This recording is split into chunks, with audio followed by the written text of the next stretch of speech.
Bueno, queridos amigos, vamos con Al Oído. ¿Por dónde quiere empezar, doctor Fernando? A ver, si le parece, le Hay mucho tenemos... tema hoy de mar. Hay mucho tema, sí. Arranquemos por una fake news que me tiene realmente indignado, y es la que han pretendido montar en contra del exministro y perseguido político Andrés Felipe Arias, quien, estando en su centro de reclusión ayer, y se ha enterado de una fake news que circuló, pues, Sergio, por todas las redes sociales, donde indicaban que él había salido de permiso, como se lo había otorgado un juez de la República, y que no había regresado a su centro de reclusión, un permiso de 72 horas, que fue lo que se le otorgó para que pudiera trabajar o estudiar. Pues la cosa fue de tal tamaño que hubo un momento en el que pero además siempre lo hacen tarde, ¿no? Muy tarde vi yo un comunicado del IMPEC donde se aclaraba, o por lo menos se certificaba, que no era cierto que el exministro Andrés Felipe Arias hubiera salido de su centro de reclusión, y mucho menos pues que no hubiera aparecido. De hecho, escuchamos a Catalina Serrano, su esposa, en un video aclarar también que ni siquiera Andrés Felipe Arias ha hecho uso de esas 72 horas. No ha salido la primera vez, aunque un juez ya le otorgó ese permiso para que pudiera hacer uso de él o estudiar. Pero bueno, los enemigos de Andrés Felipe Arias, los replicadores de fake news, lanzaron la especie y la hicieron viral en Colombia, claro, para causarle daño al nombre de Andrés Felipe Arias. Y pues vale la pena, doctor Fernando, y estamos en el deber de hacerlo, en la hora de la verdad, de decir que esto fue una canallada en contra del exministro Andrés Felipe. Una canallada urdida por la extrema izquierda y por algunos alfiles mediáticos de la extrema izquierda, con muchos seguidores en redes sociales, que hicieron viral una noticia falsa, como si Andrés Felipe Arias se fuera a escapar, pues, cuando ni siquiera ha salido de la guarnición en donde se encuentra recluido. Una canallada más contra Andrés Felipe Arias, pero bueno, la verdad prevalece y el IMPEC da cuenta de ello al advertir que no, que Andrés Felipe Arias en ningún momento ha salido, porque claro, esta gente decía que se había ido de permiso 72 horas y que no había regresado tras las 72 horas. Unos canallas es lo que son. Pero Sergio, si salió, está en todo su derecho de salir, de De acuerdo a los acuerdo, de reglamentos acuerdo. Sí, por diarios. supuesto. La persona que lleva la cantidad de tiempo detenida que lleva Andrés Felipe Arias tiene derecho a salir y está ejerciendo un derecho. Y Así es, va pero a ni siquiera estar. salió, pero ni siquiera hizo uso de ese derecho, como para que ahora vengan a decir que se voló las 72 horas cuando ni siquiera salió. Bueno, sea lo que sea, la noticia es falsa, la noticia es una canallada. No hay derecho a que se manejen las cosas de ese modo. No hay derecho. Y nos hacen una rectificación que para mí termina siendo una confirmación de Mar. Yo lamento mucho, me da mucha pena, pero las cosas o las noticias que usted recibió sobre el ex senador García Romero lo que hacen es confirmar la historia. Pues, doctor Fernando, recibo un mensaje en el que se refieren al caso del doctor Juan José García y a la doctora Piedad Zucardi. Y entonces lo que dice el mensaje, si me permite, yo lo leo textual como nos lo envían, para que no haya duda de qué es lo que dice la persona que nos escribe desde Cartagena. Dice lo siguiente, abro comillas: Piedad no está en UCI, es casi asintomática, y la fiesta no es la que anda en redes con vallenato. Fue una reunión de sus hijos, hermanos y su mamá, que tiene 97 años, y no se contagiaron todos, creo que son 4. Es lo que dice el mensaje que nos llega desde Cartagena en estos momentos. Bueno, entonces fue otra fiesta distinta. Parranda o no parranda, reunión sí hubo, y es lo que se confirma en ese mensaje, y reunión de la cual pues surgieron los contagios, contagio que le costó la vida al ex senador, en efecto. Por eso le costó la vida. Ese es un hecho. ¿Se murió o no se murió? De Mar. No, claro, sí, sí, sí, ojo, ojo que soy el mensajero, yo simplemente estoy leyendo Eso, lo que nos llega eso, desde eso. Cartagena. No, claro, sí, sí, falleció por Felicitaciones. COVID-19, sí, sin lugar a dudas. El senador García Romero murió de coronavirus como resultado de una fiesta en la que no se tomaron precauciones. Entonces está circulando el video. ¿Será de otra fiesta distinta? Entonces hizo dos fiestas diferentes. ¿O esa fiesta es la fiesta del contagio? Pues lo que dicen es que esa fiesta de la parranda vallenata no es la fiesta del contagio, Entonces pero hubo también lo que dos, dicen, entonces hubo dos. bueno, pues yo no sé si esa parranda vallenata fue en tiempos de pandemia o no lo fue, pero lo cierto es que pues se confirma que sí hubo una reunión familiar y que a raíz de esa reunión pues se generó el contagio tanto de él como de la esposa, de Piedad Zucardi, de quien se dice no está en una unidad de cuidados intensivos, como ha hecho carrera en redes sociales, Cuatro, sino que cuatro se encuentra personas, sí. sintomática. Piedad Zucardi no, mucho nos alegramos, es persona a quien le tenemos estimación, pero quiere decir que hubo cuatro que sí, y otros nos dan el nombre, el número y nos dicen que son 18 los contagiados. De manera que, pues contamos la historia completa. ¿Qué le vamos a hacer? Y el llamado de atención, el llamado a la sociedad para, sobre todo, para estas reuniones decembrinas, hoy Día de las Velitas, por favor, usar el tapabocas, evitar las reuniones familiares que trasciendan el núcleo de cada familia. No es necesario. Y cualquier reunión que se haga, pues con tapabocas y ojalá en espacios al aire libre, en caso de que sea pues verdaderamente necesario estar reunidos presencialmente. Todos quisiéramos estar reunidos con nuestras familias en días como hoy, precisamente el Día de las Velitas, una celebración muy bonita que tenemos en Colombia, en donde se reúnen las familias, en donde encendemos esa luz de esperanza también. Pero bueno, lo cierto es que no se puede, estamos en medio de una pandemia y aquí están precisamente hechos que confirman por qué no se puede. Las reuniones familiares sin tapabocas son un peligro que le puede costar a uno la vida. Bueno, Sergio, pero por favor, pólvora no. Como Ah, yo, no, no, no, pues además, además, no, ya es que eso sobra decirlo. Eso ya esto sobra, es doctor una, Londoño. por Dios, pólvora no, Dios mío. Esto es un atavismo, esto es un atavismo. Y hay algunos lugares del país donde se sienten los muchachos muy machitos porque tiran pólvora y tiran buscaniguas y tiran voladores. Pero qué cosa tan estúpida, por Dios.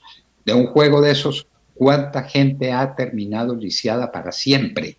Que Y, han y yo, perdido los ojos, que han visto dañado su cuerpo de manera grave, los quemados, el pabellón de los quemados. Y ya tenemos noticias que este año, en plena pandemia, estamos también volando de quemados. No hay derecho, por pero Dios. y ojo, doctor Fernando, porque esta Navidad para los que utilicen pólvora resulta mucho más peligrosa que cualquier otra Navidad en la medida en que todos utilizamos alcohol para limpiarnos las manos todo el tiempo, bien sea en la casa o cuando salimos de ella. Pero además, nos ponemos alcohol en la ropa cuando llegamos de la calle. Así que el peligro es grave, es inminente, porque usted está impregnado de alcohol todo el tiempo. Y si usted se va a poner a jugar con Sí, pólvora, pues agranda el problema, lo pone mucho más complejo el asunto, porque usted es objeto de poderse quemar, no solamente por el efecto de la pólvora, sino por el efecto del alcohol que usted tiene impregnado en su cuerpo y en su ropa.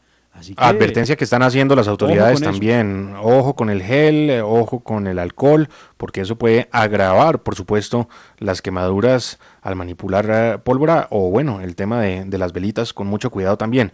Y claro, el tema de los quemados es que es una carga adicional, además, para la red hospitalaria que ya está en aprietos en muchos lugares del país, que ha tenido pues obviamente sus camas completamente llenas durante las últimas semanas, pero lo cierto es que pues no queremos ver quemados en los pabellones de quemados, por supuesto que no, ni una sobrecarga hospitalaria cuando no se requiere. Dejemos que los médicos se concentren en atender la pandemia y no los sobrecarguemos ahora con quemados por pólvora, absolutamente innecesario que lleguen personas quemadas con pólvora hoy en día a los hospitales. Nos llega la noticia de que en San Gil, Santander, decomisaron 300 kilos de pólvora.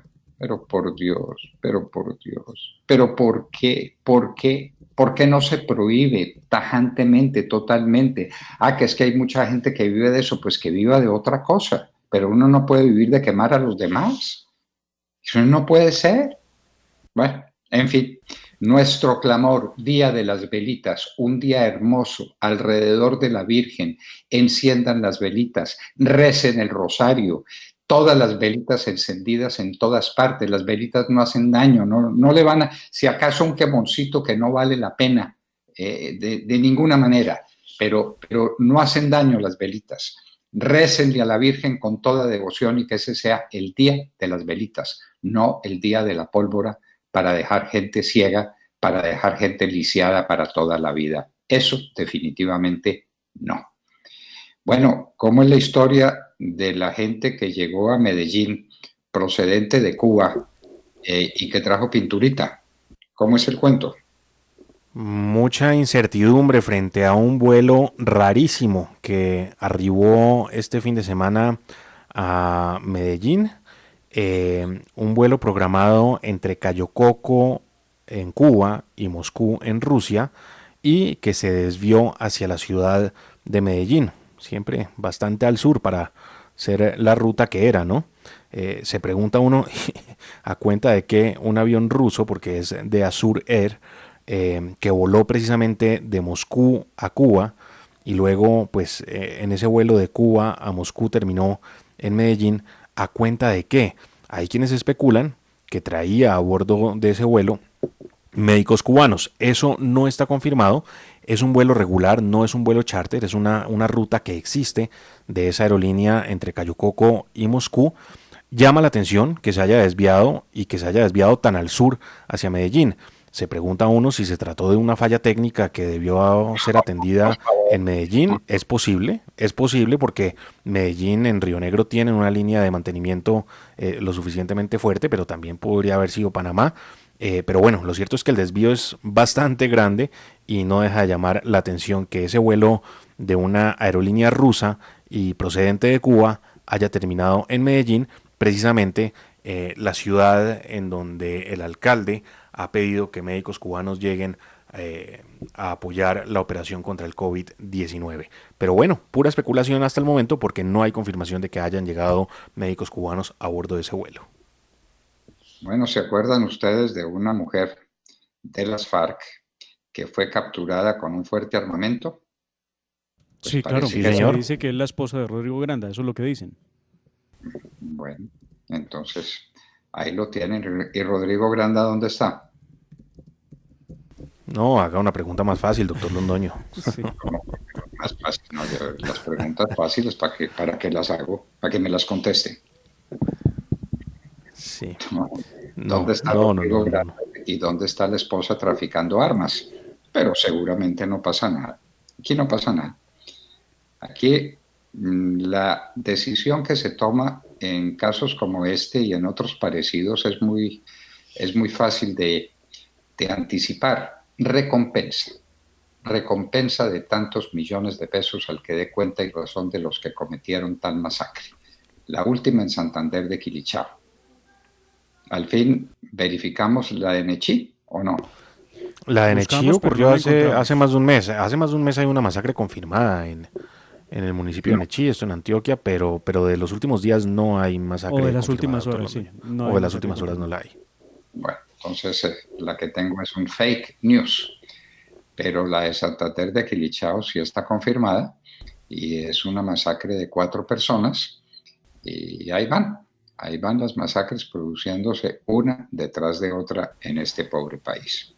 Claro, y se suma el desplazamiento inmenso, alrededor de 900 personas en Vallasolano, en el Chocó, tras el asesinato de un líder de una de las comunidades asentadas sobre el río Valle, precisamente en el corregimiento del Valle, en Vallasolano. No, la situación es complicadísima y sabemos todos cuál es la gasolina de esta tragedia que se llama narcotráfico. Y es la misma gasolina que afecta al Chocó, la misma gasolina que afecta al Cauca. Y aquí seguimos preguntándonos, bueno, ¿y el glifosato para cuándo? ¿Para cuándo el glifosato? Para nunca, hombre, para nunca. Olvídese, olvídese. Ya van 2 años y casi medio año de este gobierno y no hay glifosato por ninguna parte ni lo va a haber. Y Desde la entonces última seguimos. vez, este año, doctor Fernando, que hablaron del glifosato fue hace 2 meses. Y hablan del glifosato y todo está Y listo y los seguimos aviones. esperando. Ah, Y seguimos esperando y nada de nada. Vamos a ver bueno, si sí, muy pronto hablamos con el ministro de Defensa, Carlos Holmes Trujillo, quien había tenido pendiente una conversación con nosotros, a ver qué nos comenta al respecto, porque pues más que, creo yo que el funcionario que mejor tiene claro el panorama o por lo menos puede explicar qué está pasando realmente con la fumigación con glifosato es el ministro de la Defensa. Fumigación que uno vería cerca, doctor Fernando, en algunas regiones. Meta Caquetá ha adelantado unas jornadas de sensibilización para el regreso de las fumigaciones con las comunidades.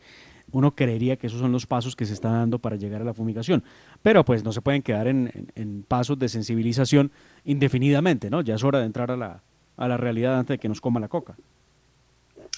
Bueno, le quiero contar que el Papa Francisco se va para Irak en marzo. ¿Qué va a hacer a Irak? Para Irak. Nadie lo sabe. Podrá viajar, nadie lo sabe, pero el anuncio ya está hecho por el Vaticano. El Papa Francisco irá a Irak el próximo mes de marzo. La primera vez que un papa visite Irak, eso es trascendente, será una visita histórica, sin lugar a dudas, y es una noticia sí que en efecto se confirma desde el Vaticano hace pocos minutos, invitado incluso por los oficiales de gobierno de Irak. Interesante viaje, del 5 al 8 de marzo. Muy bien. Vino Luis Gustavo Moreno, ¿no? Sí, llegó a Colombia. Vino, no, lo vinieron, pues, porque Sí, Bueno, ya llegó deportado. pagó su pena en los Estados Unidos y regresó a Colombia, Sergio, y trajo en su mano derecha el ventilador y en su mano izquierda el abanico. El abanico a ver, cuente las cosas. para empezar a soplar. Pues resulta que se ha sabido que empezará precisamente a comentar A quiénes cantar. estaban detrás de cada uno de los movimientos del famoso cartel de la toga. Y siempre hemos dicho acá que probablemente no se trataba solamente de los 4 magistrados vinculados directamente al asunto, sino que habría otros. Pues resulta que va a decir muchas cosas respecto de esos otros que había alrededor y de la clase política que lo ayudó y lo impulsó a él tantas veces y que hoy hacen de cuenta que nunca lo conocieron o que no existió el Luis Gustavo Moreno como figura que llegó a ocupar un cargo tan importante como nada más y nada menos que el director anticorrupción de la Fiscalía General de la Nación, pasando por pruebas tan importantes como el polígrafo con agentes de los Estados Unidos que pues obviamente cómo no iban a estar pendientes de un personaje tan importante para la Fiscalía. Pues bien, va a venir a hablar, vamos a ver qué es lo que va a decir el Luis Gustavo Moreno, porque vemos que por ahora es cuando menos él, Ricaurte y Malo los únicos que están pagando de alguna manera por el asunto. ¿Y los demás qué? Bustos está en Canadá. Ottawa, sí señor. Debe tener un poco de frío en este invierno, pero pues tendrá como abrigarse, ¿no? En todo caso, allá anda. No sé, y Moreno era muy cercano a Bustos, recuerden. Y Claro, era como recuerden su padre. Sí. el cuento del reloj y varias otras historias. Pero Luis Gustavo Moreno, ¿viene y viene detenido o viene y queda en libertad? ¿Cuál es la situación de él? No, Viene él está detenido. detenido, él está Sí, sí, sí, detenido, claro. está detenido, entiendo que está en el búnker de la fiscalía, Sí, señor. Muy bien, la que fuera su oficina alguna vez. muy bien. Entonces, le quiero contar que la situación en los Estados Unidos con el coronavirus es gravísima, que hay lugares de California que tuvieron que entrar en cuarentena forzada.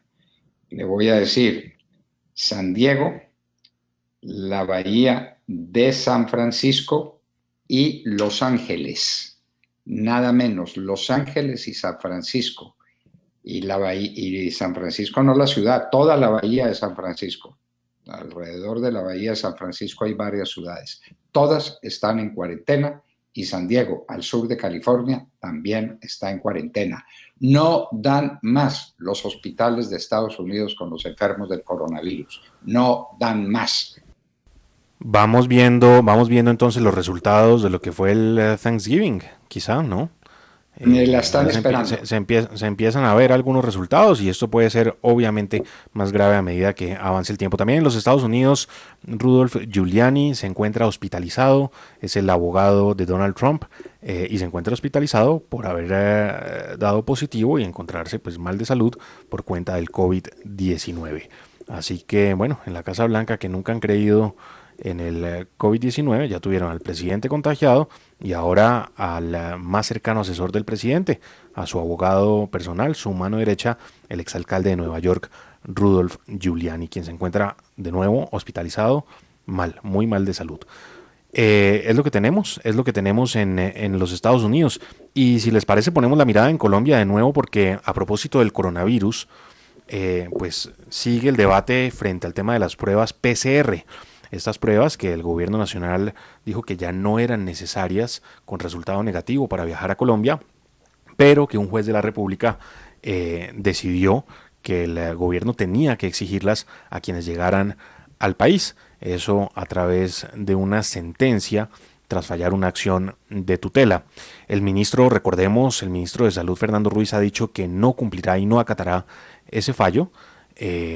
Ya le presentaron su incidente de desacato y entre tanto el Procurador General de la Nación, Carrillo, pide que el ministro de Salud y el juez se reúnan para discutir el asunto. Yo no entiendo que con base en qué presupuestos legales pide el procurador esa reunión cuando pues hay un procedimiento muy claro en la ley colombiana de cómo se tramitan las acciones de tutela. Yo creo que el ministro y el juez no tienen nada de qué hablar. No entiendo esa reunión que plantea ¿Sabe que el procurador. sabe que tampoco entiendo por ninguna parte los efectos del fallo de tutela? ¿Qué le está pasando a los jueces de la República cuando hacen esta extensión de los fallos de tutela erga omnes? Porque evidentemente, Sergio, si lo que El está mismo haciendo caso es del glifosato, ordenando, ¿no, Demar? sí Eso es el señor, mismo caso del el glifosato, mismo caso del porque glifosato, el mismo y yo creo que caso vale de la pena las que le expliquemos a la de audiencia en qué va esto, porque es cierto, las tutelas son para proteger derechos fundamentales individuales. Si yo veo que tengo un derecho fundamental siendo vulnerado, pongo una tutela, presento una tutela, me amparan mi derecho fundamental, pero es el mío, es conmigo, no es con los demás. Pero claro, aquí lo están esto es haciendo lo mismo extensivo a todo que el mundo. es lo mismo que ocurre con el glifosato, con la prohibición del uso de gases lacrimógenos, con la prohibición del uso de la escopeta calibre 12, del ESMAD, y ahora pues ocurre con la prueba PCR. Pues yo no sé, y la verdad hago la pregunta porque pues hemos estudiado algo de la tutela y uno revisando el artículo 36 del decreto 2591 entiende lo siguiente: las sentencias en que se revise una decisión de tutela solo surten efectos en el caso concreto. Además, como regla general, tiene que las providencias son interpartes. Nunca hemos escuchado o hemos visto que realmente tengan los efectos erga omnes, porque pues entonces se pierde el objetivo que usted está mencionando Bueno, de nunca, protección de nunca un hasta la del derecho glifosato, ¿no? fundamental. Bueno, hasta Es tantas, porque que pues la sí, Corte ya son muchas cosas. Constitucional sentó precedente ahí. Sí. Bueno, alcalde de Barranquilla anuncia toque de queda en Barranquilla el día de las velitas. Estábamos hablando de eso, ¿no? Sí, señor, sí, señor. Y hace bien el alcalde de Barranquilla porque, pues, la gente no hace caso. La gente no hace caso a recomendaciones mínimas. Uso correcto del tapabocas. Tan sencillo como eso. Estamos en diciembre de 2020. Llevamos en esto desde marzo. Y tanta gente aún, me aterra a mí verlo en la calle, tanta gente aún sin usar de manera correcta el tapabocas. Es sorprendente, la verdad. Absolutamente sorprendente y los resultados están a la vista, saltan a la vista. Más enfermos, más UCIs ocupadas, ya se está llegando a niveles insoportables en muchas partes del mundo y la situación en Colombia no es la más fácil de todas. Pero pues eso le quiero contar. Miren una cosa que me encuentro acá para mayor señal, Sergio, doctor Fernando. Sentencia, a ver, T583 del 2006. Escuchen esto. Nunca los efectos de la decisión de tutela son erga omnes. En todos los casos, aun en aquellos en que la decisión de tutela rebasa los efectos estrictamente interpartes del proceso. No sé si es que los jueces no se han leído esta parte, para que pretendan, precisamente vía tutela, imponernos a todos los colombianos lo que ellos deciden para poder proteger los derechos fundamentales de una persona. Es así. ¿Recuerdan los derechos de la protesta social también el otro día? Que Alguien un grupo había interpuesto eso. Sí. me hizo una consulta en estos días, me dijo, al fin tengo que llegar o no llegar a Colombia con PCR. Y le dije, no tengo la menor idea, porque hay un juez que dice que sí, el gobierno dice que desacata, entonces el juez dice que va a tomar medidas. Total, no sé si le exijan o no le exijan el PSR. Por la duda, llévelo. No, pero la respuesta es no. La respuesta por el momento es no. No se lo Sergio, exigen, no se lo no, exigen. Las autoridades directamente. migratorias no lo están exigiendo. En el aeropuerto, si llega y le dicen su PCR y le dicen no lo tiene, queda detenido. ¿Qué hace usted? No, detenido no puede quedar, además porque ingresar al país, que ahí viene otro tema, es un derecho fundamental. Usted no le pueden negar la entrada a su propio país Sí, a por poder falta de circular una prueba libremente. PCR. Así es. Ingrese, pero ingrese en cuarentena. Ah, no, pero es que la Entonces, cuarentena, claro, y la cuarentena es el otro tema. ah, Pero claro, a la persona la tienen que dejar ingresar a Colombia. Y sí, no la claro. pueden discriminar así esté enferma. A usted no Bueno, lo pueden también lo dejaron discriminar. ingresar a Colombia. Ya está en la fiscalía. Pues tiene el No, artículo 13 de su lado que dice que toda persona tiene derecho a circular libremente. Claro, y a usted no lo Sí. pueden discriminar por su condición de salud para ingresar o no a su propio Pero país. además, para que lo puedan Usted no puede decirle a procesar una persona que por estar enferma no puede entrar a su propio país. para que lo puedan procesar eventualmente por algún tipo penal que cuadre, sería el de propagación de una pandemia o de una epidemia, y eso solamente se da en la medida en que la persona dé positivo para tener la COVID-19. Y entonces, y que no guarde Y los eso, que no siga protocolos, los protocolos, porque por exacto, y que mucho no que esté guarde los positivo protocolos, y usa el exactamente. De tapabocas y usa acuerdo, los sí, a eso voy, protocolos, pues, a eso voy. pues no le pueden decir que está propagando la pandemia. No, es un debate legal que tiene tanto de ancho como de largo, y aquí seguiremos viendo a ver qué pasa, pero lo cierto es que a mí me llama mucho la atención y me extraña de una persona que uno espera esté muy bien preparada para intelectualmente para esto, que haga un llamado para que el ministro y el juez se reúnan. Me refiero al procurador Fernando Carrillo. Hombre, yo creo que el procurador pues tiene que darle una leidita a las normas y entender que las tutelas no se tramitan con reuniones entre funcionarios y jueces. No, eso bueno. no tiene ni pie ni cabeza. Y finalmente hubo elecciones en Venezuela. Llenaron el requisito. Los resultados electorales se conocían hace mucho tiempo. Las máquinas Smartmatic no fallan. Tienen el resultado que le dé la gana a Maduro que tengan. Dicen que Maduro eh, ya consiguió otra vez la mayoría en la Asamblea. Tiene la mayoría. Está, está firme Maduro con su mayoría, pero con una abstención enorme. El gobierno de Colombia dijo que no reconocía esas elecciones. El presidente del Brasil, Bolsonaro, dicen que son una farsa, pero bueno, No, pero averigüemos bien. elecciones garantizadas, muy bien garantizadas, ¿no? Por los veedores internacionales de mar. Usted, usted estuvo revisando quiénes son los veedores Sí, los veedores internacionales. internacionales son la doctora Piedad Córdoba, el doctor Evo Morales y el doctor Quíteles lo eh, de doctor. Evo Correa, el doctor Morales, Correa. Rafael Correa y Piedad Córdoba. Esos eran los garantes de estas elecciones. Haga usted A el Rafael favor. Correa lo trajeron de Bélgica. Pues yo no sé si es que lo No sé cómo trajeron, le yo nunca hicieron, entendí sí, yo eso. no sé No, cómo no le hicieron. entendí eso, pero lo designaron como veedor. No Bueno, entendí, o si para fue que de nos manera cuente, remota o qué. con una persona que sí sabe y que tiene las fuentes de información que nosotros no tenemos en este momento. Nuestro amigo Antonio Ledesma, exalcalde mayor de Caracas, exiliado en España, estará con nosotros en la hora de la verdad en un minuto. Y les hablábamos al Al oído. oído.